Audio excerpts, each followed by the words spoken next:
الحمدللہ رب العالمین والصلاة والسلام علی سید المرسلین اما بعد فاعوذ باللہ من الشیطان الرجیم بسم اللہ الرحمن الرحیم۔ انشاءاللہ عز و جل تفسیر صراط الجنان سے سورۃ البقرہ کی آیت نمبر 42 کا ترجمہ اور تفسیر پڑھنے کی سعادت حاصل کروں گا۔ اللہ تعالیٰ کی رضا کی نیت کرتا ہوں اور تمام مسلمانوں کے ایصال ثواب کی نیت کرتا ہوں۔ اس میں جو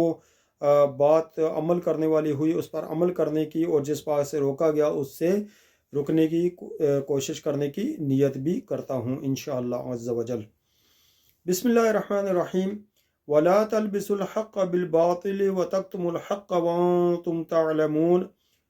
ترجمہ کنز العرفان۔ اور حق کو باطل کے ساتھ نہ ملاؤ اور جان بوجھ کر حق نہ چھپاؤ۔ وَلَا تَلْبِسُوا الْحَقَّ بِالْبَاطِلِ، اور حق کو باطل سے نہ ملاؤ۔ یہودی علماء نبی کریم صلی اللہ تعالی علیہ وآلہ وسلم کی عظمت و نبوت سے متعلق تورات کی آیتیں چھپاتے بھی تھے، اور کبھی کچھ بیان کرتے تو ان کے ساتھ اپنی طرف سے کچھ باتیں بھی ملا دیا کرتے تھے۔ مثلا اپنے پیروکاروں سے کہتے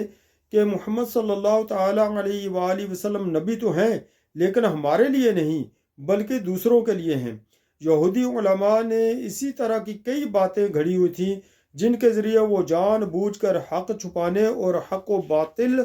کو ملا کر دھوکہ دینے کے طریقے اختیار کیے ہوئے تھے۔ علامہ علی بن محمد خازن رحمۃ اللہ تعالیٰ علیہ فرماتے ہیں کہ اس آیت سے معلوم ہوا کہ ہر ایک کو چاہیے کہ وہ حق کو باطل سے نہ ملائے اور نہ ہی حق کو چھپائے، کیونکہ اس میں فساد اور نقصان ہے۔ اور یہ بھی معلوم ہوا کہ حق بات جاننے والے پر اسے ظاہر کرنا واجب ہے اور حق بات کو چھپانا اس پر حرام ہے۔ ایک بار پھر سن لیجئے کہ حق بات جاننے والے پر اسے ظاہر کرنا واجب ہے اور حق بات کو چھپانا اس پر حرام ہے۔ تو یہاں تک تفسیر جو ہے وہ ختم ہوئی ہے اس آیت کی۔ اس سے ہمیں یہ بات سیکھنے کو ملی کہ جو اللہ تعالیٰ نے ہمیں علم دیا ہے، تو اگر کسی محفل میں ہم بیٹھے ہوں، دیکھیں کوئی خلاف شرع بات ہو رہی ہے تو اچھے طریقے سے وہ دوسرے کو سمجھا دیں کہ بھائی یہ بات جو ہے وہ شریعت کے خلاف ہے، تو اس کو جو ہے یہ ظاہر کرنا واجب ہو جائے گا اور اسے روکنا جو ہے یہ لازم ہو جائے گا۔ تو لیکن آج کل کے حالات اتنے خطرناک ہو چکے ہیں کہ اگر آپ کسی کو سمجھائیں تو بعض اوقات اس طرح سے ہوتا ہے کہ وہ جان بوجھ کر جو ہے وہ خواہ مخواہ مسئلہ الجھا کر پیش کرتے ہیں اور اس نیکی کی دعوت کو قبول نہیں کرتے، اور یہ بالکل سمجھنے کی کوشش نہیں کرتے کہ یہ بندہ ہمیں جہنم کی آگ سے بچانے کی کوشش کر رہا ہے۔ تو طرح طرح کے اس بندے کے مذاق بھی اڑائے جاتے ہیں اور مختلف طریقوں سے دل آزاریاں بھی کی جاتی ہیں۔ تو ایسی حالت میں آپ دیکھ لیں کہ سامنے والا یہ نہ ہو کہ کوئی بات اتنی سخت کہہ دے کہ وہ دائرہ اسلام سے ہی خارج ہو جائے۔ تو ان تمام باتوں کو جاننے کے لیے فیضان سنت سے نیکی کی دعوت کا باب آپ پڑھ لیجئے۔ اس میں انشاءاللہ عز و جل پڑھنے کے بعد آپ کو پتہ ہوگا کہ کون سی بات کس طریقے سے کس کے سامنے کرنی ہے اور کہاں پہ بات کرنی ہے اور کہاں پہ نہیں کرنی ہے۔ تو اللہ عز و جل مجھے بھی حق بات بیان کرنے کی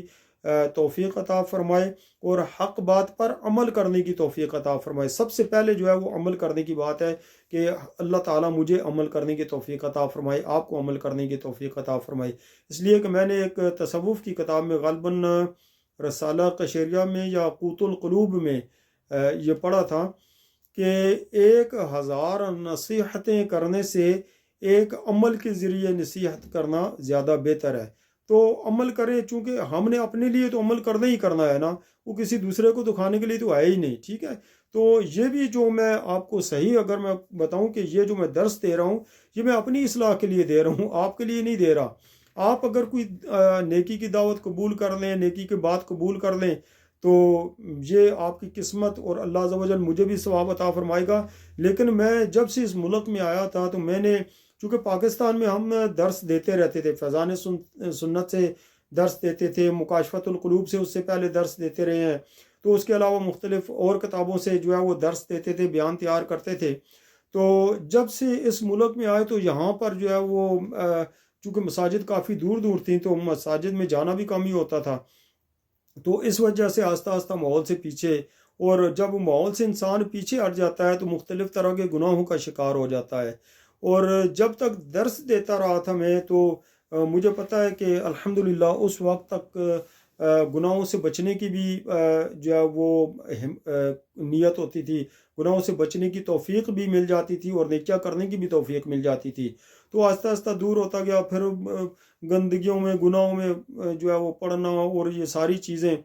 تو اس کی بعد کی سزائیں بھی جو ہے وہ ملی ہیں، پھر دنیاوی سزائیں بھی، آخرت کی سزا سے اللہ پاک بچائے، لیکن یہ کہ اللہ پاک نے توبہ کی توفیق عطا فرمائی ہے۔ تو اب میں جو ہے وہ بعض بھائی یہ کہتے ہیں کہ یار تم کیا درس دیتے ہو، تمہیں یہ نہیں آتا وہ نہیں آتا، تم کوئی عالم تو ہو نہیں، اور واقعی میں عالم نہیں ہوں، میں علماء کرام کے قدموں کی خاک ہوں۔ اللہ تعالیٰ مجھے علماء کرام کے قدموں کی خاک بنا دینا تو یہ بھی میرے لیے بہت جو ہے وہ فخر والی بات ہے، بہت میرے لیے جو ہے وہ کیا کہتے ہیں اسے، بہت ہی قیمتی ایک قسم کی بات ہے۔ تو میں نے پہلے بھی عرض کیا تھا کہ یہاں سے جب سے ہم آئے ہیں تقریباً 30 سال ہونے کو آئے، تو اس میں نہ ہم اپنی زبان کے رہے نہ اس زبان کے، نہ ہمیں پوری انگلش آئی، بلکہ اپنی جو اردو پنجابی آتی تھی اس میں بھی ابھی ہم اٹک جاتے ہیں، پتہ ہی نہیں ہوتا کون سا لفظ یہاں پہ استعمال کریں۔ تو ابھی انشاءاللہ جو ہے وہ میں نے تفسیر صراط الجنان سے درس دینا شروع کیا ہے، اس سے انشاءاللہ عز و جل میری اردو واپس جو ہے وہ بہتر ہوتی چلی جائے گی، اور انشاءاللہ عز و جل جو توفیق مجھ سے میرے گناہوں کی نحوست کی وجہ سے اللہ رب العزت نے لے لی تھی واپس، وہی توفیق اللہ رب العزت مجھے دوبارہ واپس عطا کر رہا ہے، یہ میرے مالک کی توفیق ہے۔ تو میں جو ہے وہ یہ کوشش کرتا ہوں کہ ابھی جوں میں پڑھتا ہوں میرا دل تو کرتا ہے کہ اگر جو میں ویڈیو نہ ریکارڈ کرنی ہوتی تو پھر تو میں اس تفسیر کو جلدی ختم کرتا اور پڑھتے ہی چلا جاتا، لیکن چونکہ ایک ویڈیو بنانے کے لیے جو ایک آیت ہوتی ہے جو بیان کی جاتی ہے جو پڑھی جاتی ہے، اس کو ایک بار نہیں پڑھا جاتا، اسے کئی بار پڑھا جاتا ہے، دہرایا جاتا ہے، تاکہ اسے پہلے خود سمجھا جائے اور پھر دوسروں کو سمجھایا جائے، پھر دوسروں کی خدمت میں جو ہے وہ عرض کیا جائے اور غلطیاں کم سے کم ہوں۔ تو اس لیے جو ہے وہ میں کوشش کر رہا ہوں کہ یہ تفسیر آہستہ آہستہ تقریباً کم از کم 10 منٹ کی تفسیر جو ہے 10 منٹ سے زیادہ نہ ہو، تو اس کے اندر چاہے وہ ایک آیت بیان کر سکتا ہوں، 2 آیتیں بیان کر سکتا ہوں، یا 3 آیتیں بیان کر سکتا ہوں، تو یہ اتنی آیتیں ہی انشاءاللہ بیان کروں گا۔ اللہ تعالیٰ مجھے اور آپ کو عمل کرنے کی توفیق عطا فرمائے، آمین بجاہ النبی الامین صلی اللہ تعالی علیہ وآلہ وسلم۔